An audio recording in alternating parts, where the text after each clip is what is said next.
Hi friends, Linnea here. Thank you for tuning in. It means a lot to me that you watch and that you're interested in things. I've gotten 2 more questions.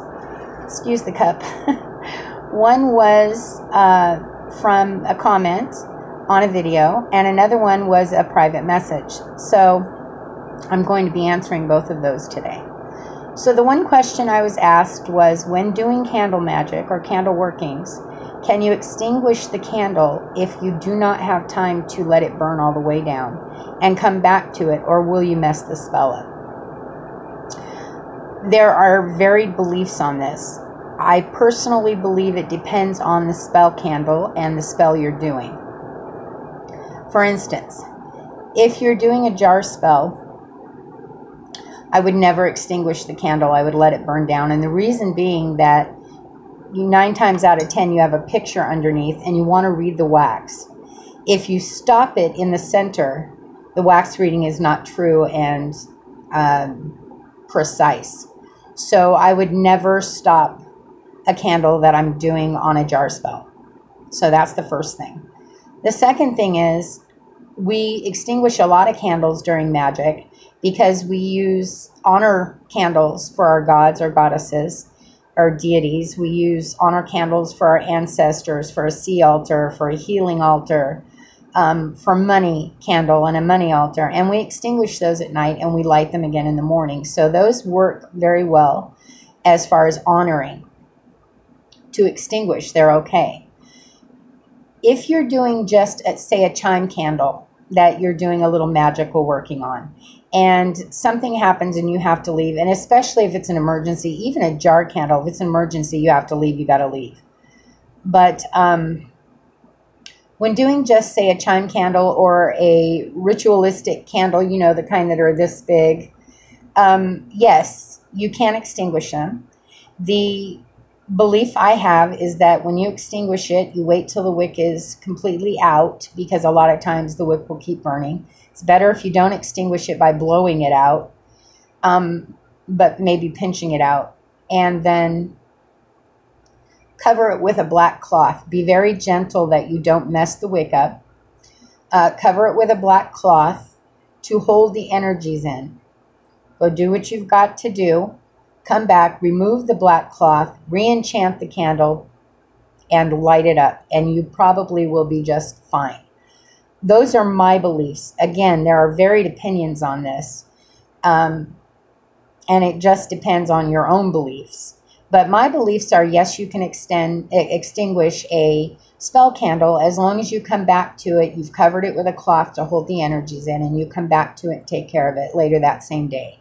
I wouldn't, for instance, extinguish one and leave it extinguished a day or 2 and then come back, because your energies are going to be gone. But if you maybe lit the candle and forgot you had to pick your kids up from school in 30 minutes and the candle's not extinguished yet or burnt down, by all means, blow it out, cover it with a black cloth, go pick your kids up, come back, and carry on with your spell. But I suggest that you carry it on as soon as possible. So those are my thoughts on candle magic, candle workings. If you're working a small ritualistic type candle, you're doing a spell for someone. Sorry about that. You're doing a spell for someone, then those candles normally get extinguished at night anyway. They're 3 to 5 day candles, depending on how often you light them and how long they burn. So those candles are also okay to extinguish. So those are my thoughts. I may get a phone call again in a moment. I will turn it off and we will continue. The next question I was asked was, is there a such thing as ancestral oil? And if so, why I have never shared my recipe? So yes, there is a such thing as ancestral oil. I do use it. And I haven't shared my recipe because it's a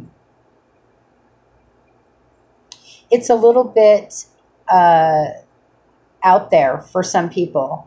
And I didn't want to insult anyone or cause a big ruckus on YouTube.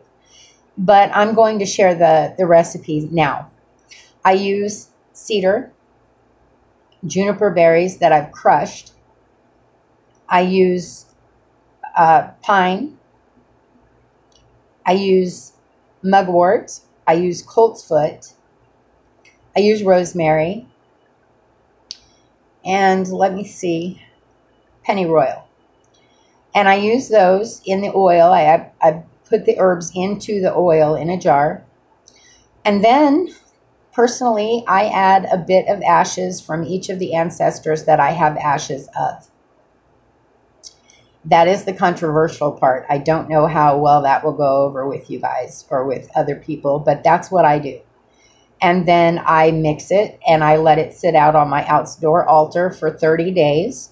So it soaks up all cycles of the moon and all cycles of the sun. It also, when soaking up the sun, provides a warming effect to the oil, which then mixes all the herbs and so on. So it's kind of like cooking it, but you're not really cooking it. It's pretty much cooking itself. And I like it to get all these cycles of the moon and sun.